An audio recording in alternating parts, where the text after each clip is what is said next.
Yes, आपके पास जो इतना सारा data, amount of data, large huge amount of data जो आपने अपने डेटा बेस के अंदर स्टोर करा हुआ है, ठीक है, इस डेटा को किसी ना किसी पैटर्न से हम कनेक्ट करेंगे, ठीक है। ऐसा तो है नहीं कि आपका ये एब्स्ट्रैक्ट डेटा है और रैंडम तरीके से बस आपने एक डेटाबेस में स्टोर किया हुआ है, नहीं, क्योंकि हमारी जो फर्स्ट प्रायर कंडीशन जो थी वो हमारी यही कंडीशन थी कि डेटा शुड बी रेलिवेंट, ठीक है। आपको डेटाबेस के अंदर वही इंफॉर्मेशन स्टोर करनी है जो रेलेवेंट हो आपस में, फाइन। तो अब आप रेलेवेंट डेटा को स्टोर तो कर लोगे, ठीक है। अब इस जो रेलेवेंट डेटा को आपने अपने डेटाबेस के अंदर स्टोर किया है, तो इनका जो कनेक्शन एस्टैब्लिश करना है आपको, कि मान लीजिए डेटा नंबर 1 डेटा नंबर 2 से किस पर्टिकुलर पैटर्न कौन सी रिलेशनशिप शेयर कर रहा है, किस रिलेशनशिप के अंदर ये लोग कनेक्टेड हैं, डेटा 1 एंड डेटा 2 कौन सी रिलेशनशिप से कनेक्टेड हैं, कैसे एक पर्टिकुलर डेटा 1 को एक्सेस किया जाएगा तो डेटा 2 भी एक्सेस होगा या नहीं होगा, कौन से डेटा को आपको एक्सेस करने से दूसरे डेटा की सिक्योरिटी इनहैंस होती है। ये सारी की सारी चीजें आपके डेटाबेस में जो भी डेटा स्टोर करा हुआ है वो आपस में कैसे रेलेवेंट है, कौन कौन सी रिलेशनशिप एस्टैब्लिश्ड है उनके बीच में, कैसे वो कनेक्टेड हैं, ये सारी की सारी चीजें हम देखेंगे डेटा मॉडलिंग में, fine. what do you understand by the term data modeling?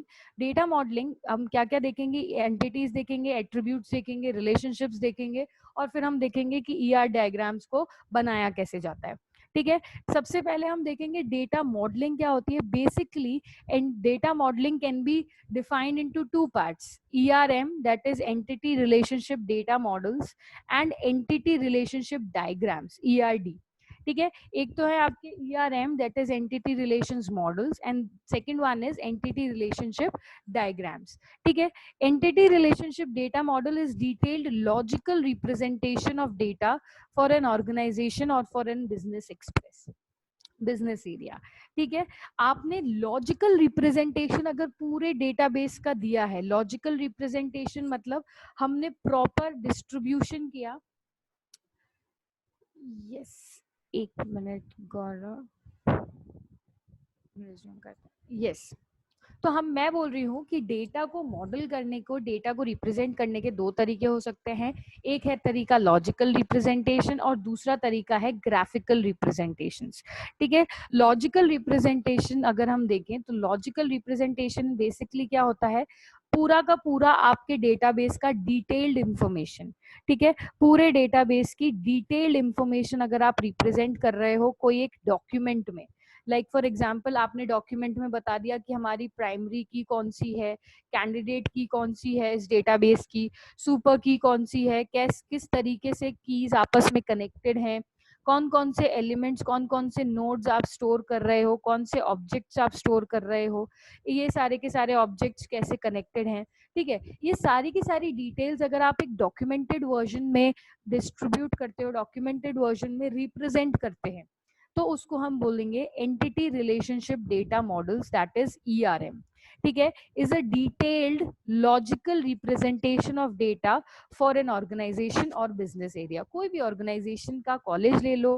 Business ले लो, कोई भी ऑर्गेनाइजेशन ले लो XYZ, अगर आप उसका डिटेल्ड डॉक्यूमेंटेड रिप्रेजेंटेशन कर रहे हैं तो क्या बनाया जाएगा, उसका एंटिटी रिलेशनशिप मॉडल बनाया जाएगा।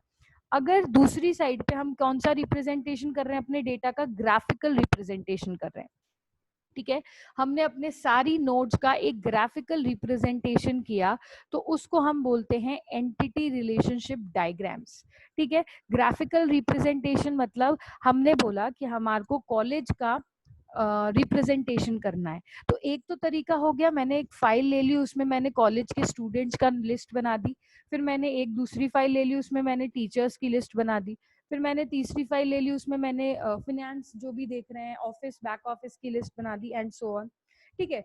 दूसरा तरीका, एक तरीका ये हो सकता है रिप्रेजेंट डिटेल्ड लॉजिकल रिप्रेजेंटेशन, ठीक है। दूसरा तरीका हम कर सकते हैं कि भाई हम एक ग्राफिकल रिप्रेजेंटेशन करें। एक मैंने सर्किल ड्रॉ किया, उसमें मैंने बोला कि इसमें मैं एक स्टूडेंट को रिप्रेजेंट कर रही हूँ, एक और सर्किल मैंने बनाया, उसमें मैं टीचर्स को रिप्रेजेंट कर रही हूँ, इन दोनों के बीच में मैंने लाइन ड्रॉ कर दी, इसका मतलब ये दोनों कनेक्टेड हैं, कनेक्टेड कैसे हैं, रिलेशनशिप क्या है इन दोनों के बीच में, टीचर टीचर्स टू स्टूडेंट, ठीक है, टीचर्स टू स्टूडेंट्स। अब यहाँ पे यस दिव्यांशु रिप्रेजेंटेशन देते हैं तो वो हो जाएगा आपका लॉजिकल रिप्रेजेंटेशन, ठीक है। ऐसे ही लॉजिकल रिप्रेजेंटेशन ऑफ डेटाबेस को हम बोलते हैं ERM, एंटिटी रिलेशनशिप मॉडल्स, ठीक है। और ग्राफिकल रिप्रेजेंटेशन अगर होता है हमारे डेटाबेस का तो हम बोलते हैं ERD, एंटिटी रिलेशनशिप डायग्राम, ठीक है। This is just a diagram, nothing else, and this is model. इस मॉडल के ऊपर, इस डिटेल्ड इंफॉर्मेशन के ऊपर पूरी की पूरी प्रोसेसिंग होने वाली है, फाइन, ठीक है। तो ये है आपका एंटिटी रिलेशनशिप डायग्राम, एक graphical representation of all your attributes and entities with their relationships, ठीक है। Graphical representation ERD, graphical representation नहीं, लॉजिकल रिप्रेजेंटेशन पूरी डिटेल्ड के साथ, पूरी डिटेल्ड इंफॉर्मेशन के साथ, वो है आपका एंटिटी रिलेशनशिप मॉडल्स, ठीक है। तो अब अपन अगर इन दोनों की डेफिनेशन को पढ़ें तो कैसा होगा, entity relationship models is a detailed logical representation of data for an organization expressed in terms of entities, attributes and relationships, ठीक है। तो कैसे आप इसको रिप्रेजेंट कर सकते हो, एंटिटीज, एट्रीब्यूट्स एंड रिलेशनशिप्स, क्या होती है एंटिटी, एट्रीब्यूट्स, रिलेशनशिप्स, ये अपन डिस्कस करेंगे, ठीक है। ER डायग्राम्स क्या होते हैं, basically graphical representation of entity relationship model. इस डिटेल्ड इंफॉर्मेशन का आपको सिंपल एक ग्राफिकल रिप्रेजेंटेशन देना है, ग्राफिकल रिप्रेजेंटेशन देना है, कौन से स्ट्रक्चर में कौन सी इंफॉर्मेशन स्टोर करोगे, ये अपन डिस्कस करने वाले हैं। सिंपल अभी आपको ये समझना है कि आपको क्या करना है, एक पिक्टोरियल रिप्रेजेंटेशन देना है अपने पूरे के पूरे डेटाबेस के एंटिटीज का और एट्रीब्यूट्स का, अंडरस्टूड। अब अपन बोलते हैं कि एंटिटीज एंड एट्रीब्यूट्स क्या होती हैं। उससे पहले हम एक पर्पस देख लेते हैं कि हमारा ERD का मेन इंपॉर्टेंट पर्पस क्या है, फाइन। हमको डेप्थ में पढ़ना है ERD, that is entity relationship diagrams, ठीक है। बहुत ही इंपॉर्टेंट टॉपिक है गाइस, ठीक है। तो आप प्लीज ध्यान से समझना, ये अपन स्टार्ट कर रहे हैं, फाइन। अभी अगर बेसिक से ही आप लोगों को लॉजिक क्लियर हो गया ना इसका, कि क्या होते हैं ER डायग्राम्स और कैसे बनते हैं, तो आप मुश्किल से मुश्किल ER डायग्राम को फटाक से बना लोगे, कोई टाइम नहीं लगेगा आपको। बहुत बड़ी ऑर्गेनाइजेशन दे दी जाए, रेलवे सिस्टम ऑर्गेनाइजेशन दे दी जाए, तो उसका आपको एक एंटिटी रिलेशनशिप डायग्राम बनाना होगा, तो लॉजिक्स अगर क्लियर हैं तो एक बार में ही बना लोगे। अगर लॉजिक्स में स्टार्टिंग में अटके ना, बेसिक में आपको कोई भी प्रॉब्लम आई, कुछ स्ट्रक्चर समझ नहीं हुए, कोई लॉजिक समझ नहीं आया, तब आप नहीं बना पाओगे, ठीक है। क्योंकि यहाँ पे बहुत सारे कंसेप्ट हैं, has in relationship, have in relationship, बहुत सारे कंसेप्ट हैं, multi valued, one two one, one two many, ये सारे की सारी रिलेशनशिप्स हमको स्टडी करनी है डिटेल्ड में, ताकि हम अपना एक ER डायग्राम कंस्ट्रक्ट कर सकते हैं। आपको सिंपली एग्जाम्स में बोल दिया जाता है कि लाइब्रेरी सिस्टम का ER डायग्राम्स बनाओ, आपको बोल दिया जाता है कॉलेज सिस्टम का ER डायग्राम बनाओ। बेसिकली आपको कोई भी एक ऑर्गेनाइजेशन दे दी जाएगी और उस बैंकिंग का ER डायग्राम बनाओ, तो उस ऑर्गेनाइजेशन का आपको क्या बनाना होगा, एंटिटी रिलेशनशिप डायग्राम्स। सबसे पहले आपको एंटिटीज फाइंड करनी है, एट्रीब्यूट्स, एंड देन उनके रिलेशंस, ठीक है।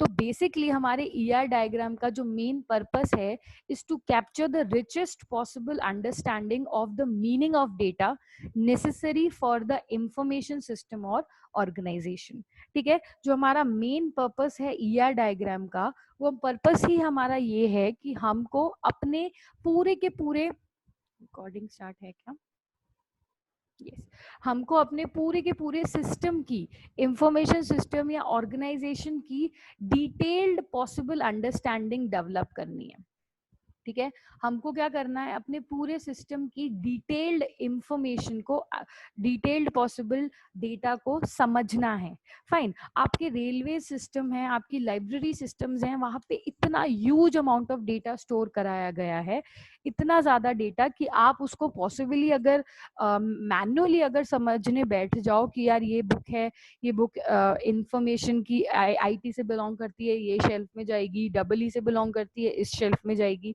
ठीक है। इलेक्ट्रिकल डिपार्टमेंट, मैकेनिकल डिपार्टमेंट, अलग अलग डिपार्टमेंट्स को बिलोंग करती है अलग से। रेलवेज को समझने लग जाओ अगर आप मैनुअली, कि कौन सी ट्रेन कितनी बजे निकलने वाली है, कौन से स्टेशन पे स्टे करने वाली है, एंड ऑल ऑफ दैट, तो थोड़ा हमारे लिए टास्क थोड़ा हेक्टिक होने वाला है, ठीक है। तो हमको क्या काम करना है, हमको अपने डेटाबेस की सारी इंफॉर्मेशन को समझना है, अंडरस्टैंड करना है with the possible easiest manner, ठीक है, with the possible easiest manner, and that is ER diagrams, ठीक है। अगर हमने किसी ऑर्गेनाइजेशन को एक एंटिटी रिलेशनशिप डायग्राम में कन्वर्ट कर लिया, उसका ग्राफिकल रिप्रेजेंटेशन समझ लिया, तो हम पॉसिबली उस पूरी की पूरी ऑर्गेनाइजेशन की वर्किंग को समझ सकते हैं। यस वैभव, आप कुछ पूछ रहे हो क्या?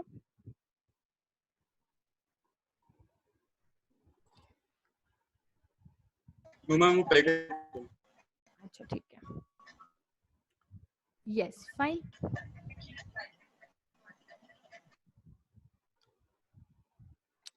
चलिए ठीक है, तो ER डायग्राम का मेन पर्पस क्या है, what do you understand by ER diagrams? Basically ये आपका एक ग्राफिकल रिप्रेजेंटेशन है डेटाबेस का। ग्राफिकल रिप्रेजेंटेशन होने के साथ साथ इसका अल्टीमेट पर्पस क्या है कि हम अपने सिस्टम को ईजीएस्ट पॉसिबल ईजीएस्ट तरीके से रिप्रेजेंट कर सकते हैं, ताकि हम अपने सिस्टम ऑर्गेनाइजेशन की पूरी वर्किंग को समझ जाएं अच्छे से इन डेप्थ, ठीक है। कौन सी नोड कौन सी दूसरी नोड से कनेक्टेड है, कैसे रिलेशनशिप है इन दोनों के बीच में, ये सारी की सारी चीजें हम अपने ER डायग्राम से आइडेंटिफाई कर सकते हैं। टास्क क्या है ER डायग्राम को बनाने का? Fine. ER diagrams are made up of entities, attributes and relationships, ठीक है। ER डायग्राम्स में सिर्फ और सिर्फ 3 चीजें होती हैं जिससे पूरा का पूरा ER डायग्राम बनता है आपका, ठीक है। First one is entities, second is attributes, and third is relations. Fine. Three important characteristics, components of ER diagrams जिसके ER डायग्राम बनाए जाते हैं, सिर्फ और सिर्फ इन 3 चीजों से बनाया जाते हैं। Number 1 is entities, then comes attributes, and then relationships.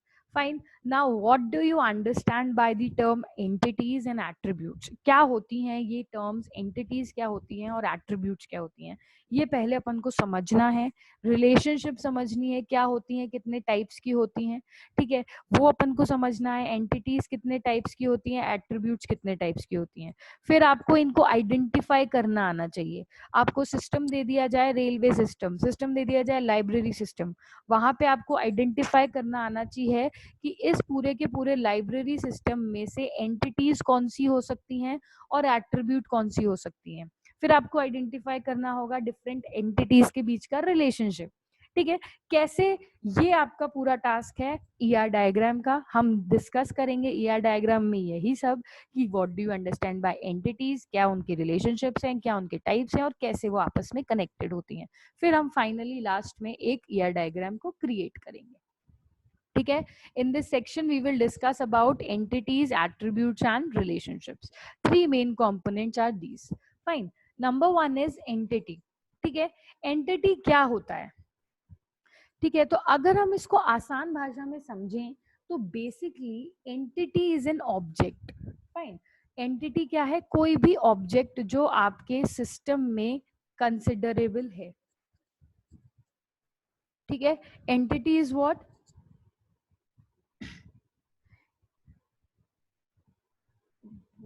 एक second, yes guys, entity is what, entity is any object, ठीक है। कोई भी ऑब्जेक्ट जो आपके सिस्टम में कंसिडरेबल एग्जिस्टेंस शो करता है, ठीक है। कोई भी object, like for example object क्या होती हैं आपको पता है, इंग्लिश में ऑब्जेक्ट, कोई भी ऑब्जेक्ट आपके होते हैं नाउन, ठीक है। नाउन आपको पता है क्या होते हैं, नाउन आपको पता है क्या होता है। अगर इंग्लिश में जो नाउन की कैटेगरी हमने अब डिफाइन करी हुई है, वैसे ही आपको अपने सिस्टम में जो भी नाउन दिख रहा है, नेम प्लेस एनिमल्स, ठीक है, जो भी आपको नाउन दिख रहा है वो आपकी है ऑब्जेक्ट्स और वो है आपकी एंटिटीज, ठीक है। You just need to identify any objects which comes into your mind from your system, ठीक है। आपको बोल दिया जाए कोई भी सिस्टम आप ले लो, बैंकिंग सिस्टम ले लो, आप रेलवे सिस्टम ले लो, आप कोई सा भी सिस्टम ले सकते हो, सिर्फ और सिर्फ आपको वहां पे नाउन ढूंढने, ठीक है, कोई भी नाउन आपको मिल रहा है तो वो क्या है, आपकी एंटिटी है। ठीक है, कोई भी नाउन, कोई भी ऑब्जेक्ट, फाइन, कोई भी ऑब्जेक्ट एग्जिस्ट करता है आपके सिस्टम में, that is known as your entity. Entity is an object which exist in our mind and can be distinctly identified. ठीक है, एंटिटी एक ऑब्जेक्ट है जो हमारे दिमाग में एग्जिस्ट करता है और हम उसको यूनिक तरीके से, डिस्टिंक्ट तरीके से, अलग अलग तरीके से आइडेंटिफाई कर सकते हैं। ठीक है, entities is which any entity is basically any object exist in our minds, exist in our system। कोई भी चीज, जैसे लाइब्रेरी सिस्टम है, उसमें आपकी बुक्स एक एंटिटी है, आपकी टीचर एक एंटिटी है, कोई भी चीज, कोई भी नाउन आपको दिख रहा है, that is your entity. Fine, entities can be classified into different types, अलग अलग टाइप्स की एंटिटीज होती हैं, वो अपन स्टडी करेंगे, weak entity, strong entity and all of that. ठीक है, अलग अलग टाइप्स की एंटिटीज होती हैं। Basically each entity type contains a set of entities, each satisfying a set of predefined common attributes। ठीक है, एंटिटी टाइप के अंदर कौन सी ऑब्जेक्ट स्टोर करे जाते हैं जो सेम एंटिटी टाइप को बिलोंग करते हैं। फाइन, मैंने बोला लाइब्रेरी सिस्टम में, समझना इसको, मैंने बोला लाइब्रेरी सिस्टम में एक एंटिटी है बुक्स।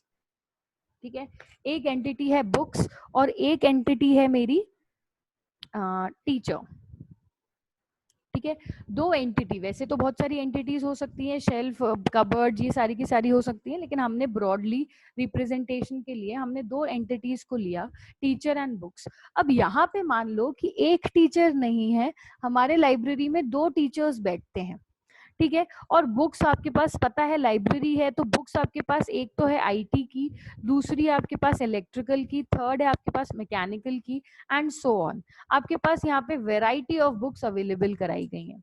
फाइन, तो सेम कैटेगरी को, सेम एंटिटी टाइप को हम एक एंटिटी के अंदर स्टोर करते हैं, भले यहाँ पे एक से ज्यादा कितने भी वेरिएबल्स, कितने भी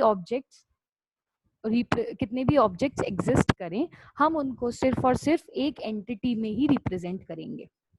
ठीक है, एक टाइप के एंटिटीज होने चाहिए, बस कंडीशंस अप्लाई। कंडीशंस अप्लाई क्या है, सिंपल, एक टाइप का एंटिटी टाइप, एक टाइप होना चाहिए सारी की सारी एंटिटीज का, वो एक एंटिटी ग्रुप में एग्जिस्ट होंगी। फाइन, तो सारी की सारी बुक्स का हमने एक एंटिटी क्रिएट कर लिया और सब टीचर्स का हमने एक एंटिटी क्रिएट कर लिया।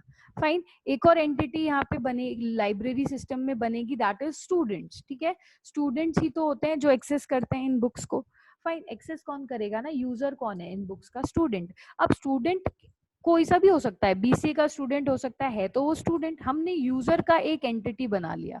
ठीक है, तो हमने एक यूजर की एक एंटिटी बना ली और उस एंटिटी ग्रुप में हमने बोला कि भाई हमारी इस यूजर की एंटिटी ग्रुप में सारे के सारे स्टूडेंट, सारे के सारे सेम टाइप के स्टूडेंट्स हम इस एंटिटी में स्टोर करते हैं। फाइन, तो एंटिटीज आपको समझ आ गया होगा। एंटिटीज क्या होती हैं, बेसिकली ऑब्जेक्ट्स होते हैं, कोई भी ऑर्गेनाइजेशन के सेम टाइप के ऑब्जेक्ट्स को हम एक ही ग्रुप में स्टोर करेंगे। ठीक है, जैसे जैसे हम आगे बढ़ेंगे ईआर डायग्राम्स में, वैसे वैसे आपको सारी की सारी कंफ्यूजन्स क्लियर होती जाएंगी। ओके, ठीक है, list of common entity types, like for example, अगर यहाँ पे मैं आपको एक एग्जांपल्स दूं, अगर मैं आपको एग्जांपल दूं कि कौन कौन सी पॉसिबल एंटिटीज हो सकती हैं आपके। ठीक है, तो देखना कौन कौन सी पॉसिबल एंटिटीज पॉसिबल हैं, क्या हो क्या, कौन कौन सी पॉसिबल एंटिटीज पॉसिबल हैं हमारे पास। ठीक है, like first one is people, humans who carry out some functions, like for example employees एक एंटिटी हो सकती है, स्टूडेंट मैंने बताया वो एक एंटिटी हो सकती है, कस्टमर्स आपकी एक एंटिटीज हो सकती हैं। तो यहाँ पे मैं क्या बता रही हूँ, कौन कौन सी एंटिटीज आपके हो सकती हैं आपके पूरे के पूरे ऑर्गेनाइजेशन सिस्टम में। तो पीपल की अगर हम बात करें तो पीपल्स में कोई भी ऐसे ह्यूमंस जो कोई एक पर्टिकुलर टास्क को परफॉर्म कर रहे हो। ठीक है, उस पर्टिकुलर ऑर्गेनाइजेशन की एट्रीब्यूट्स, उस पर्टिकुलर ऑर्गेनाइजेशन के फंक्शंस को परफॉर्म कर रहे हो। फंक्शंस को परफॉर्म करने वाले एम्प्लॉयज भी हो सकते हैं, स्टूडेंट्स भी हो सकते हैं, कस्टमर्स भी हो सकते हैं, वॉचमैन्स भी हो सकते हैं, कोई भी हो सकते हैं, पियोन्स कोई भी हो सकते हैं। ठीक है, अगर उनकी कैटेगरी अलग है तो वो अलग अलग एंटिटीज में रिप्रेजेंट होंगे, अगर उनका काम सेम है तो वो सेम एंटिटी सेट में रिप्रेजेंट करे जाएंगे। ठीक है। दूसरा आपका एंटिटीज हो सकती है प्लेसेस, ठीक है। प्लेसेस भी आपकी एंटिटीज हो सकती हैं। प्लेसेस में what you include is sites और location, cities, offices, routes, countries, ठीक है। अगर आपको बोल दिया जाए कि भाई आपको पूरे इंडिया का एक एंटिटी रिलेशनशिप डायग्राम बनाना है, ठीक है, तो वहां पे आप एज एन एंटिटी ह्यूमंस तो लोगे नहीं, आप वहां पे एंटिटीज किनको लेने वाले हो, आप प्लेसेस को एज एन एंटिटी लेने वाले हो, ठीक है। पूरे इंडिया का आपको ईआर डायग्राम बनाना है, कैसे सारे के सारे कनेक्टेड हैं सिटीज एंड स्टेट्स, ठीक है। तो आप वहां पे एंटिटीज किनको लेने वाले हो, प्लेसेस में लेने वाले हो। कोई भी लोकेशन साइट को लोगे, सिटी को लोगे, ऑफिसेस को आप एन एंटिटी ले सकते हो, रूट्स आप एज एन एंटिटी ले सकते हो, या फिर कंट्रीज आप एन एज एन एंटिटी ले सकते हो, ठीक है। कोई भी नाउन आपके उस पूरे के पूरे ऑर्गेनाइजेशन का नाउन आपका क्या होगा, उस पूरे के पूरे ऑर्गेनाइजेशन की एंटिटीज हो सकती हैं। जरूरी नहीं है अगेन कि यहाँ पे सिर्फ एक एंटिटी हो या दो हो, कितनी भी एंटिटीज इंक्लूड, जितने आपकी पर्टिकुलर सिस्टम में एंटिटीज होंगी, जितने पर्टिकुलर सिस्टम में नाउन होंगे, उतनी एंटिटीज आपके सिस्टम में स्टैब्लिश्ड रहेंगी। फाइन। तीसरी एंटिटीज कौन सी हो सकती है, कोई सी भी थिंग्स हो सकती है। लाइक फॉर एग्जाम्पल मैंने आपको बोला कि आप किसका क्या करो, आप ऑफिस का ईआर डायग्राम बनाओ, ठीक है। एचआर ऑफिस का आप क्या बनाइए, ईआर डायग्राम बनाइए। फाइन। तो वहां पे आपको ईआर डायग्राम बनाने के लिए again you need to find some entities. ER diagrams entity और एंटिटीज रिलेशनशिप, एंटिटीज का कैसे रिलेशनशिप होता है ये आप ईआर डायग्राम में बनाते हो, कितनी एंटिटीज एग्जिस्ट करती हैं और वो सारी की सारी आपस में कैसे रिलेट करती हैं, एंटिटी रिलेशनशिप डायग्राम, यही है हमारा ईआर डायग्राम्स, ठीक है।